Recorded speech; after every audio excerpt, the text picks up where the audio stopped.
Olá, pessoal, tudo bem? Hoje daremos continuidade às nossas aulas e o tópico de hoje é sobre as táticas de manejo integrado de doenças.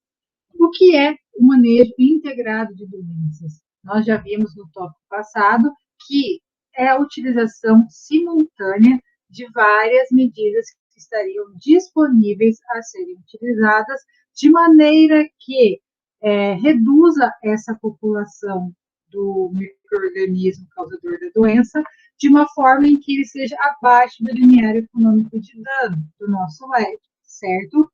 Nós temos as medidas de controle que elas formam como se fosse o pilar de sustentação do MID, ok?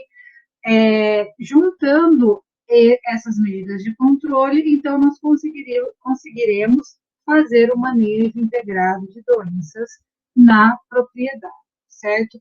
Quais são esses métodos que nós temos? Nós temos o controle biológico, químico, genético, legislativo, físico, mecânico e cultural. Então, agora nós vamos falar um pouquinho de cada um desses métodos para vocês, tá? Então, pessoal, vamos dar início ao nosso método legislativo, tá? O método legislativo, ele é regulamentado por órgãos governamentais, tá? Para pragas quarentenárias que elas podem ser de natureza tanto animal quanto vegetal, elas podem estar presentes em outros países ou outras regiões e constituir uma ameaça à economia agrícola, ou de um determinado país ou de uma determinada região, tá? Que não tenha ainda problemas com essa praga. Nós temos duas classificações, que seria A1 e A2, tá? A1 são pragas exóticas não presentes no país, e A2 são pragas de importância econômica que já estão presentes no país, porém tem regiões que ainda não sofrem com este problema. Nós temos como método tática desse método, a quarentena, tá? Eu trouxe aqui para vocês algumas pragas que elas apresentam grande risco para a nossa agricultura brasileira, tá?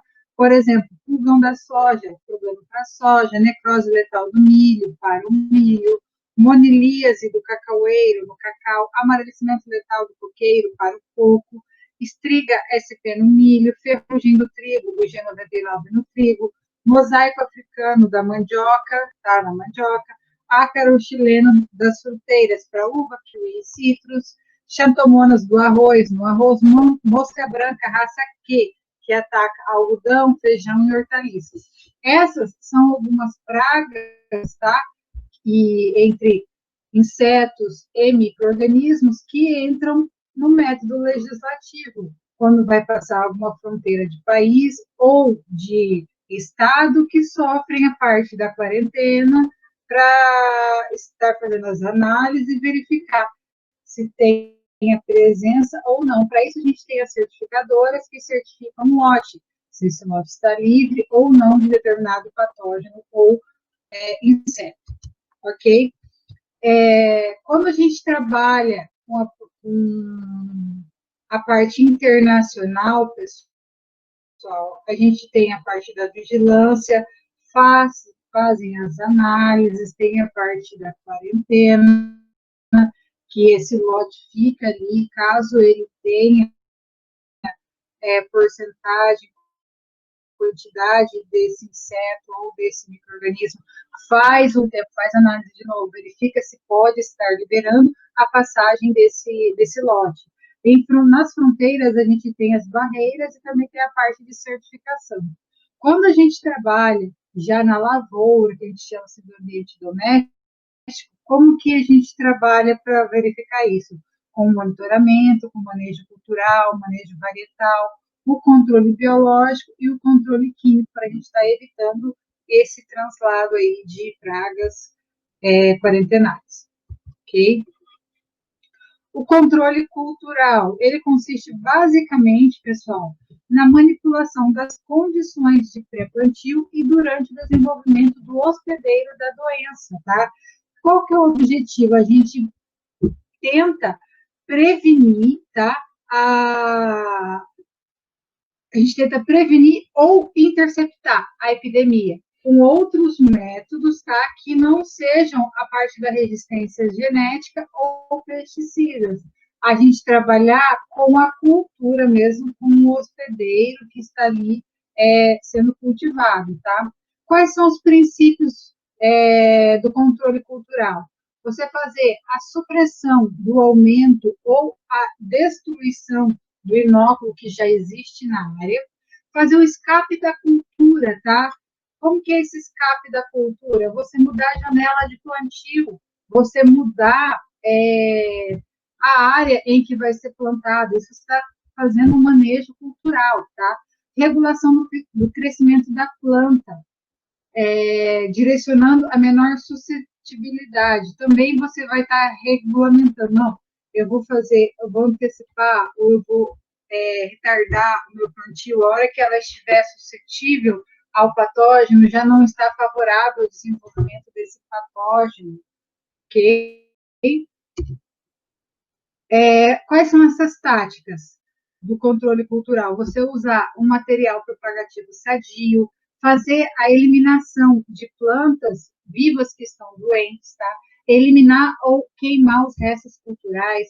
Tem métodos também de você fazer inundação de campos e pomares para micro-organismos que não resistem à falta de oxigênio, incorporação de matéria orgânica no solo, fazer o preparo do solo, a aeração, que você está fazendo uma solarização nesse solo, tá? Trabalhar com fertilizantes, nitrogênio, fósforo, potássio, cálcio. Se você deixa essa planta bem nutrida, ela vai estar mais resistente ao ataque do patógeno. Trabalhar com tipos de irrigação, a densidade de plantio, plantas mais adensadas têm melhoram o microclima para o patógeno, épocas de plantio e colheita, como eu já tinha falado, trabalhar com enxertia e poda nas culturas, fazer barreiras físicas e meios óticos para o controle do vírus. Se você trabalha com uma barreira física de plantas que não são atraentes aos insetos vetores, você já consegue fazer aí um controle legal de viroses, tá? E qual é a prática cultural mais utilizada nesse método? Rotação de cultura, tá, pessoal? Que vai estar relacionada diretamente na parte de sobrevivência desse patógeno. O que é essa rotação de cultura? Seria você pegar e colocar uma espécie vegetal nesse local que não seja suscetível a esse patógeno. Você estaria quebrando esse ciclo de infecção desse patógeno, deixando inóculos para a sua cultura econômica. Quais são as características, tá, de patógenos que são controláveis pela rotação de cultura? Não é qualquer patógeno que é controlado, tá? Por quê? Você vai estar fazendo a supressão ou a eliminação do substrato em que esse patógeno ataca, tá? Para isso, essa cultura que você está colocando, ela não pode ser hospedeira desse patógeno, tá? Outra coisa, o patógeno, ele não pode ser saprofítico, porque se ele fica em restos culturais, vai ser qualquer resto cultural, ele vai estar presente. Então, funciona a rotação de cultura para patógenos que não são saprofíticos, que não são necrotróficos, ok? Quais são as características de patógenos que são controláveis pela rotação de cultura, pessoal? Que não apresentem estrutura de resistência, que tenham esporos grandes e pesados, que não são transportados pelo vento a distâncias, ou que apresentem esporos relativamente pequenos e leves, porém, eles são transportados por vento ou por respingos de chuva, mas em distâncias curtas, não distâncias muito longas, ok? E dos patógenos que não são controláveis?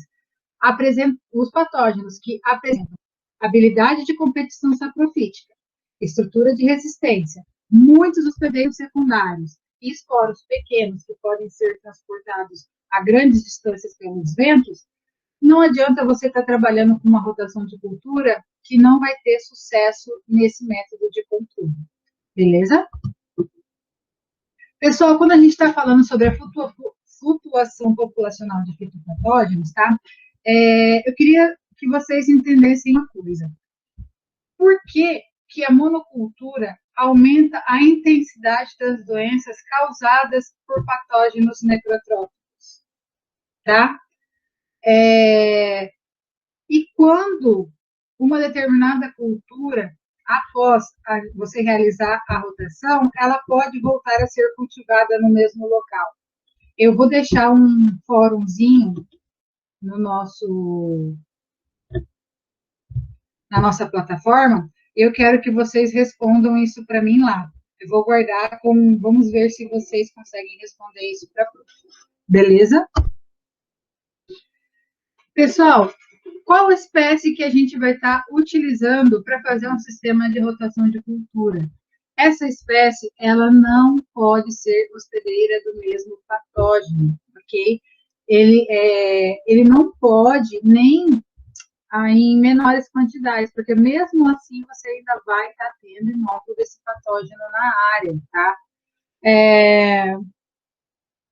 Vamos falar um pouquinho sobre doenças e o sistema de plantio direto, pessoal. O sistema de plantio direto, ele veio buscando também solucionar outros problemas que nós tínhamos no solo, que para que o solo fique mais úmido, tenha maior porcentagem de matéria orgânica, com isso ele tem uma maior quantidade de palhada, de restos de cultura, certo? E como isso começou a ter um efeito sobre a sobrevivência, a multiplicação e a infecção de fitopatógenos necrotróficos. Vocês lembram lá em fitopatologia geral o que são patógenos necrotróficos? São aqueles patógenos que se alimentam dos restos de cultura. Então, ele fica ali no resto de cultura, aguardando que aquela cultura econômica que você vai estar trabalhando no monocultivo esteja presente para que ele já desde o início comece a causar danos, a causar prejuízos, tá?